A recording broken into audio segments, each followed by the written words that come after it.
Comment ne pas se rendre esclave de la location saisonnière? C'est la question à laquelle je vais répondre dans cette vidéo. Bonjour à tous, je suis Sébastien du blog louerencourtedurée.fr. Je vous souhaite la bienvenue dans cette nouvelle vidéo dans laquelle je vais vous expliquer quelles sont les bonnes attitudes à adopter pour ne pas se rendre esclave de la location saisonnière. Mais avant que je vous en dise plus, je vous invite à télécharger gratuitement mes deux e-books Convaincre la banque, mode d'emploi pour adopter la bonne attitude pour que la banque soit convaincue de la viabilité de votre projet d'investissement locatif et doubler son salaire avec la location courte durée. Vous pouvez télécharger ces deux e-books en cliquant sur les deux vignettes qui apparaissent dans cette vidéo si vous vous trouvez dans un navigateur internet. Si vous vous trouvez sur YouTube, vous trouverez les liens de téléchargement dans la description qui se trouve juste en dessous de cette vidéo.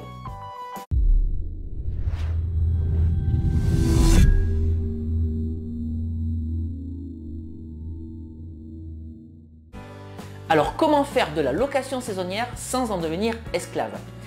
Si vous pensez qu'aujourd'hui je vais vous expliquer qu'il est possible de faire de la location saisonnière sans effort, vous pouvez tout de suite arrêter cette vidéo.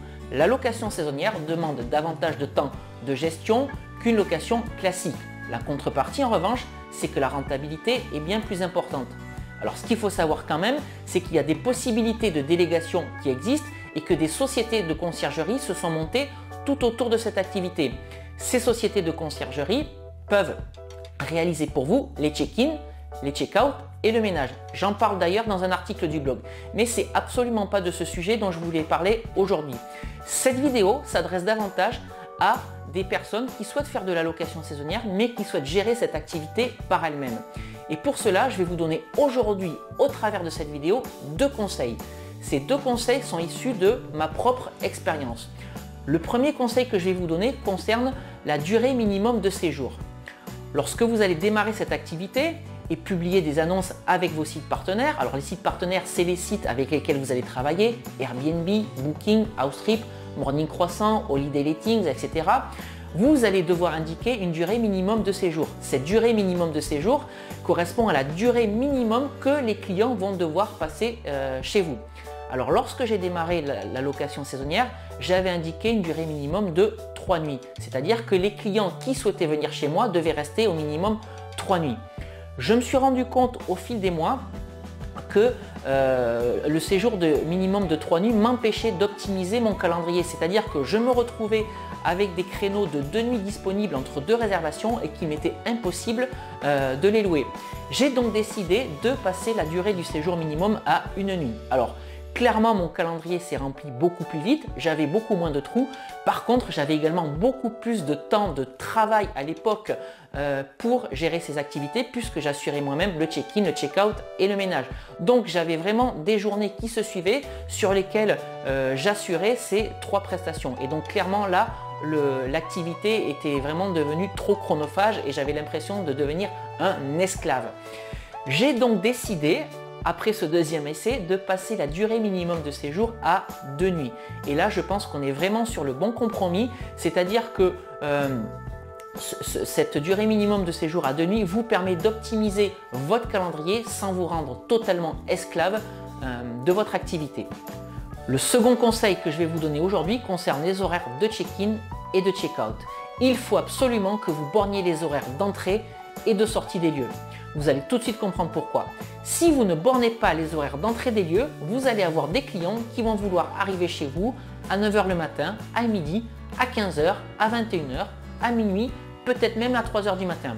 Et ces mêmes clients, si vous ne bornez pas vos horaires de sortie, vont vouloir rester chez vous jusqu'à 15 h, jusqu'à 18 h, jusqu'à 21 h. Et ça, vous ne pouvez pas l'accepter pour deux raisons. La première raison, c'est que vous ne devez pas vous rendre esclave de cette activité. La seconde raison, c'est que vous avez besoin de temps de préparation entre deux rotations, autrement dit entre deux clients. Alors en ce qui me concerne, mes horaires d'accueil de clients sont entre 18 h et 22 h et mes horaires de sortie entre 7 h et midi. Alors ça, ce sont mes horaires personnels parce qu'elles correspondent à mes contraintes. Rien ne vous empêche d'adopter d'autres horaires, bien entendu. Lorsque vous allez publier vos annonces en ligne, les sites partenaires avec lesquels vous allez travailler vont d'ailleurs vous demander à compter de quelle heure les clients peuvent arriver chez vous. Alors il faut savoir qu'il y a deux catégories de sites. La première catégorie qui demande uniquement l'heure à compter duquel vous allez accueillir vos clients et la deuxième catégorie qui va vous indiquer ou vous demander l'horaire à partir duquel vous acceptez de recevoir le client, mais également l'horaire à compter duquel vous n'acceptez plus de recevoir le client. Alors dans la première catégorie, on va trouver des sites comme Airbnb, Outstrip, Morning Croissant. Dans la deuxième catégorie, des sites beaucoup plus professionnels comme Booking. Sur la première catégorie de sites, moi ce que je vous invite à faire, c'est d'indiquer dans la description de votre annonce, clairement, noir sur blanc, l'horaire à compter duquel vous n'acceptez plus de réaliser des check-in. Et ça, c'est vraiment très important. Je vais vous expliquer pourquoi au travers d'une anecdote. Il y a encore quelques mois, dans la description de mon annonce Airbnb, je n'avais pas indiqué l'horaire maximal pour accueillir le client. Et voici ce qui m'est arrivé. Donc j'avais par contre indiqué que l'entrée des lieux s'effectuait à 18 h et un client m'avait indiqué qu'il allait arriver à 22 h. Donc j'avais accepté de réaliser l'entrée des lieux, le check-in à 22 h. Sauf qu'à 22 h, le client n'est pas arrivé. À 23 h, le client n'est pas arrivé. À minuit, le client n'était toujours pas arrivé. Je n'avais aucun moyen de le joindre parce qu'il ne répondait pas au téléphone et lui ne me donnait aucun signe de vie. J'ai donc décidé d'appeler Airbnb et Airbnb m'a indiqué que j'étais dans l'obligation d'attendre le client jusqu'à ce qu'il arrive. Et le client est arrivé à 3 h du matin. J'étais dans une rage absolue. Je crois que j'ai réalisé le plus mauvais check-in, le plus mauvais accueil de toute mon activité de location saisonnière. Donc pensez bien à indiquer l'heure à compter de laquelle vous n'acceptez plus de recevoir le client. Ça, c'est très important pour ne pas devenir esclave de cette activité. Alors pour la petite histoire par rapport à cette anecdote,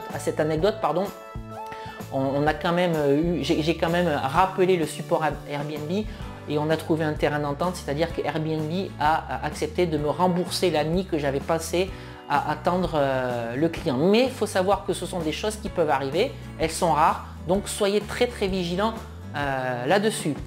Voilà, j'espère que ces deux conseils sauront vous être utiles si vous souhaitez vous lancer dans la location saisonnière. Si vous souhaitez davantage de conseils et d'astuces sur la location saisonnière, n'hésitez pas à me suivre sur louerencourtedurée.fr. Vous avez également la possibilité de vous abonner à ma chaîne YouTube.